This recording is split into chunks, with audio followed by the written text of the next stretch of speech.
Good morning, our respected Chairman Sir, Chief Guest, Director Ma'am, Principal Sir, my all teachers, my seniors and classmates. I am Ruchi, student of ANM first year. We are performing the life journey of Florence Nightingale on the occasion of Nurses Day celebration 12th May 2025. I introduce the main role of Florence Nightingale, played by Divyanshi Soni. The role of parents of Florence Nightingale, played by Amisha and Aradhna. The role of soldiers, played by Riya, Kritika, Poonam and Shalini.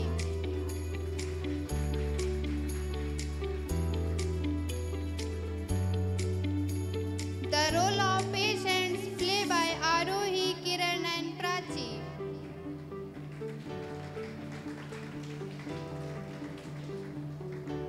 The role of nurses, played by Umra and Pinky. The role of cheering girls, played by Anukampna, Neha, Suman, Lakshmi, Kajal and Sonika.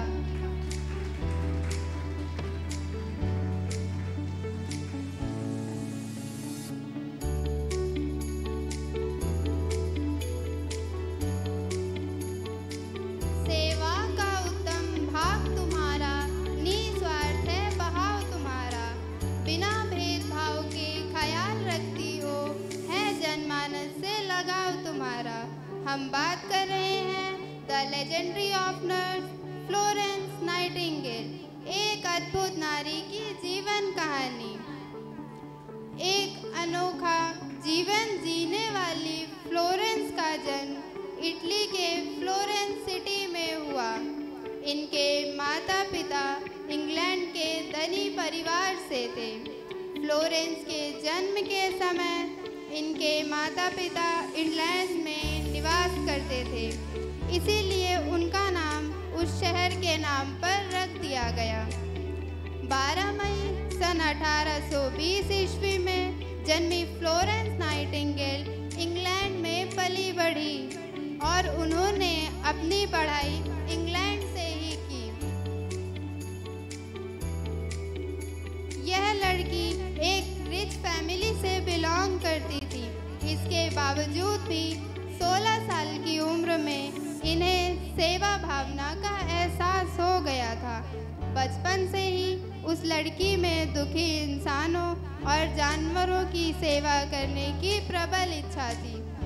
एक बार क्या हुआ, ये रास्ते से जा रही थी तो जोर जोर से पपी के चीखने की आवाज़ सुनाई दी। फ्लोरेंस ने देखा वह जख्मी हालत में पड़ा हुआ है और पपी की टांग भी टूटी हुई है।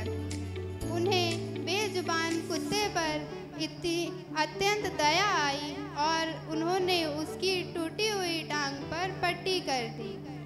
कुछ ही दिनों में पपी चलने फिरने लग गया।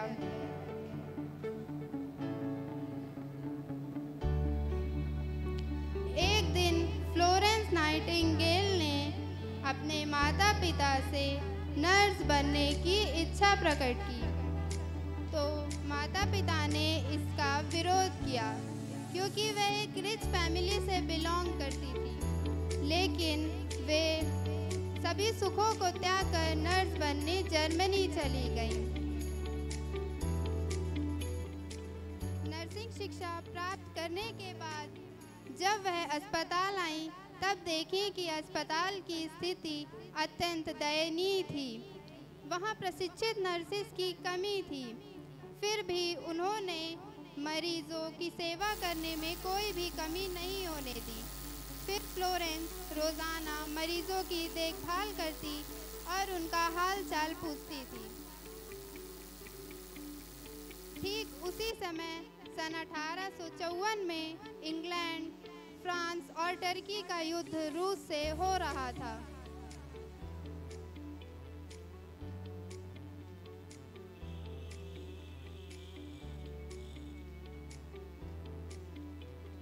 फ्लोरेंस उसने अपने साथियों की सहायता से घायलों की सेवा करने के लिए युद्ध स्थल पर जाकर सहानुभूति के साथ उनकी मरहम पट्टी की और साथ ही साथ भोजन और दवाइयों का भी प्रबंध किया करती थी।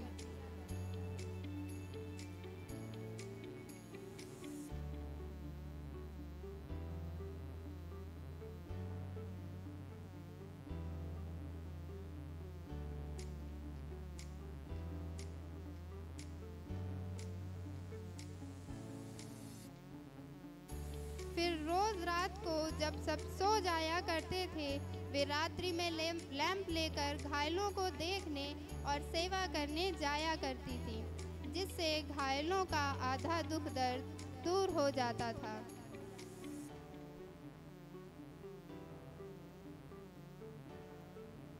इसी कारण ये the lady with the lamp के नाम से विख्यात हुई। तन मन से सेवा करते करते वह स्वयं इतनी गंभीर बीमारी से ग्रसित हो गईं और उन्होंने 13 अगस्त सन 1910 में अंतिम सांसें लीं। फ्लोरेंस नाइटिंगेल को कई सम्मानों से भी सम्मानित किया गया, जैसे ऑल of Merit Red Cross. Florence ने अपना जीवन निस्वार्थ भाव से सेवा करने में व्यतीत किया। इन्होंने नर्सिंग प्रशिक्षणों की स्थापना की। वह एक प्रथम महिला थी जिन्होंने नर्सिंग को भारत में लाया और इसके स्तर को बढ़ाया। इनके जन्म दिवस पर 12 मई को अंतर्राष्ट्रीय नर्सिंग दिवस के रूप में पूरे विश्व भर में मनाया जाता है। भारत के राष्ट्रपति इस दिन सभी नर्सिंग कर्मियों को उनकी विशिष्टता व सेवा के लिए राष्ट्रीय फ्लोरेंस नाइटिंगेल पुरस्कार से सम्मानित करते हैं। So, dear nurses all around the world, I want to let you know that you all are appreciated and respected. A very happy Nurses Day to all. Thank you. Thank you so much, A&M First Year, for beautifully portraying the life journey of Florence Nightingale. It was such a beautiful act. सच में ये act देखकर ना खुद पे गर्व हो रहा है, खुद के नर्स होने पर। एक शायरी तो बनती है, हर दर्द में जो बने मरहम की स्याही, हर दर्द में जो बने मरहम की स्याही, हर मुस्कान के पीछे जिनकी हो गवाही। सेवा, करुणा और ममता की जो पहचान है, ऐसी नर्सेज हमारे भारत की शान है।